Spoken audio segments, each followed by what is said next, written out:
మరి జగన్మోహన్ రెడ్డి ఆ రోజు కూర్చుని ఎక్కడ స్కోప్ లేదన్నట్టు తాగుబోతులందరినీ తాకట్టు పెట్టి 15 ఏళ్లకు 25,000 కోట్లు తీసుకొచ్చినప్పుడు నీ నోరేమైంది? మద్యపాన నిషేధం మీరు ఇచ్చిన హామీ ఏమైంది? అప్పుడు మాట్లాడడానికి రాదా?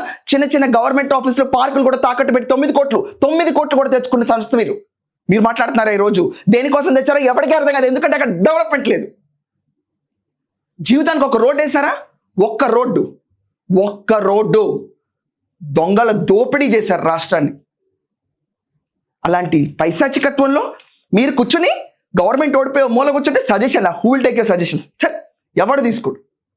ఆఖరికి మీరు గెలిచిన 11 కాన్స్టిట్యుయెన్సీలో జనాలు కూడా తీసుకోరు. సర్లే పదండి ఇంకా చూస్తున్నాం చాలా బాగుందని.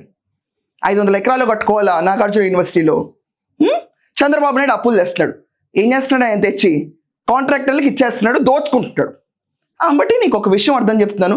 5 ఏళ్లలోపు ఒకవేళ రాజధాని నిర్మాణం కంప్లీట్ అయ్యి మిగిలిన భూమిని ఆయన కమర్షియల్గా వాడి ఒకవేళ సెల్ఫ్ సస్టైనింగ్ మాడ్యూల్కి తీసుకురాకపోతే అప్పుడు వాగాలి వాగుళ్ళు.